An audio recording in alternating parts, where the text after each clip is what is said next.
ሰላም ጤና ይስጥልን የተከበራችሁ ተመልካቾቻችን የዕለቱ የብስራት የዩቲዩብ የመረጃ ሰዓታችን ነው ተጀምሯል። ሰላማዊ ነጋሲ መረጃዎችን ወደ እናንተ እያደረስኩኝ ከመላው የስቱዲዮ ባለሙያዎች ጋር የጋራ ቆይታ እናደርጋለን። ቀዳሚ ወዳደረግነው መረጃ እናልፋለን። በቅናት ባለቤቷን በመጥረቢያ አንገቱን መታ የገደለችው ግለሰብ በእስራት ተቀጣለች።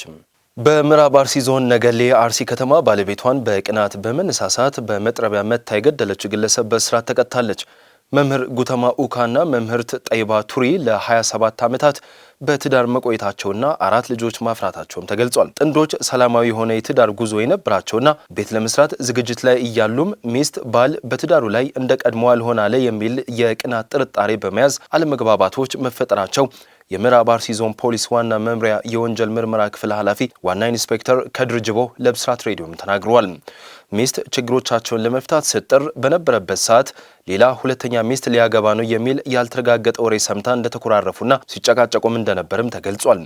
በዚህም የካቲት 18 ቀን 2017 ዓ.ም ባል በተኛበት ሌሊት 9 ሰዓት ላይ ሚስት በእንጨት መፍለጫ መጥረቢያ አንገቱ ላይ ደጋግማ በመምታት ሕይወቱ እንዲያልፍ ማድረጓን ፖሊስ ገልጿል። ተከሳሽ ድርጊቱን ፈጽማ እስኪነጋ ቆይታ እጇን ለፖሊስ ትሰጣለች።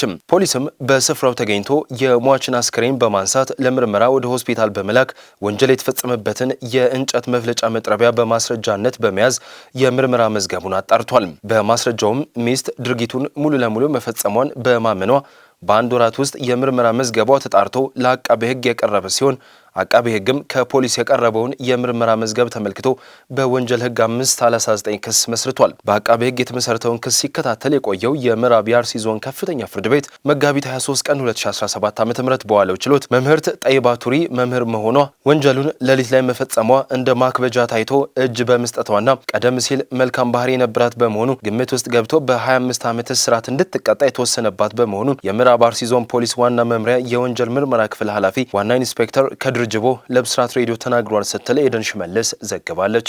200 ብር ጉቦ ተቀብለዋል የተባሉት ኢንስፔክተር ተያዙ።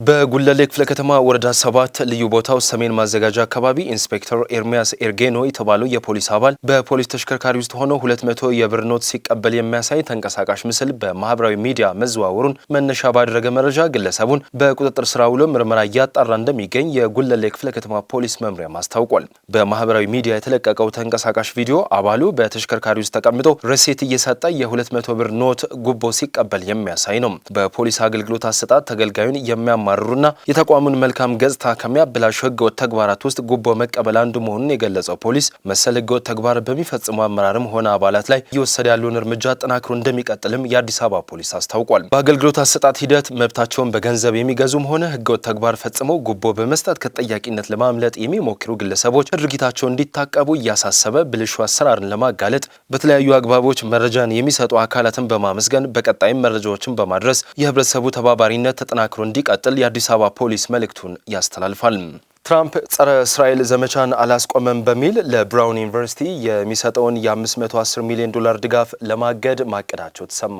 የትራምፕ አስተዳደር ለብራውን ዩኒቨርሲቲ የሚሰጠውን የ510 ሚሊዮን ዶላር የፌዴራል መንግስት ድጋፍ በግቢ ውስጥ ጸረ ሴማዊነት ለማቆም አልቻለም በሚል ድጋፉን ለማስቆም ማቀዱን ሮይተርስ የዜና ወኪል ስማቸው ያልተገለጸ የአሜሪካ ባለስልጣንን ጠቅሶ ዘግቧል። ሐሙስ ዕለት ለካምፓስ መሪዎች በላከው ኢሜይል የብራውን ዩኒቨርሲቲ ፕሮቮስት ፍራንክ ዶይል በብራውን የምርምር ድጋፎች ላይ ስለ ፌዴራል እርምጃ የሚወጡትን አስጨናቂ ወሬዎች እንደሚያውቅ ተናግረው ነገር ግን ከነዚህ ወሬዎች ውስጥ አንዳቸውም የሚያረጋግጥ ምንም መረጃ እንደሌለውም አክሏል። የትራምፕ አስተዳደር እርምጃ ከተረጋገጠ በጸረ ሰማያዊነት ጉዳይ ላይ በአካዳሚክ ተቋም ላይ የሚወሰደው የቅርብ ጊዜ እርምጃም ይሆናል። ኮሎምቢያ ዩኒቨርሲቲ ባለፈው ወር የፌዴራል ፈንድ 400 ሚሊዮን ዶላር ተቀንሶበታል። የፕሪንስተን ዩኒቨርሲቲ ማክሰኞ ዕለት ዋይት ሃውስ ለትምህርት ቤቱ በርካታ ደርዘን የምርምር ድጋፎችን እንዳገደ የትራምፕ አስተዳደር በፌዴራል ኮንትራቶች 9 ቢሊዮን ዶላር እና ለሃርቫርድ ዩኒቨርሲቲ የተሰጡ ድጋፎችን እየገመገመ ነው ተብሏል። ትራምፕ እስራኤል በጋዛ ላይ በጥቅምት ወር 2023 ጦርነት ከጀመረችበት ጊዜ አንስቶ ጸረ ሰማያዊነት በግቢ ውስጥ እንዲስፋፋ ፈቅደዋል በሚል ውንጀላ በደርዘን ለሚቆጠሩ ዩኒቨርሲቲዎች የሚሰጠውን የፌዴራል ፈንድ እንደሚቀንስም አስፈራርቷል። ትራምፕ ኢራን ከአሜሪካ ጋር በቀጥታ መነጋገር እንደምትፈልግ አስባለሁ ሲሉም ተናገሩ። የዩናይትድ ስቴትስ ፕሬዝዳንት ለጋዜጠኞች በሰጡት መግለጫ ከቴህራን ጋር ፊት ለፊት ዲፕሎማሲ የመፍጠር ተስፋ መኖሩን ገልጿል። ቀጥተኛ ንግግሮች ቢሆኑ የተሻለ ይመስለኛል፣ በፍጥነት ይሄዳሉ ብዬ አስባለሁ። ኢራን በሶስተኛው ወገን አማላጆችን መጠቀም ፈልጋ ነበረ፣ ይህ ካሁን በኋላ አስፈላጊ አይደለም ሲሉም ትራምፕ ተደምጧል።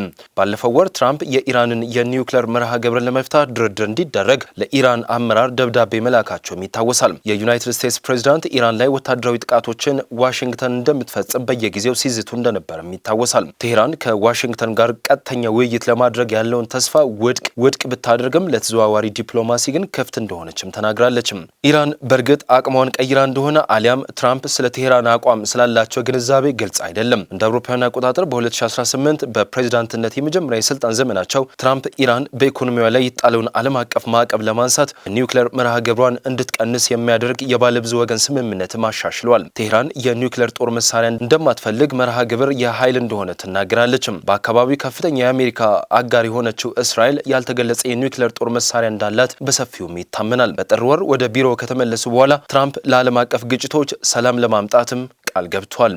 ተመልካቾቻችን የዕለቱ የብስራት የዩቲዩብ የመረጃ ሰዓታችን የተከታተላችሁት ይመስል ነበረ። ሰላማዊ ነጋሲ አብሬያችሁ ነበርኩኝ። መልካም ጊዜ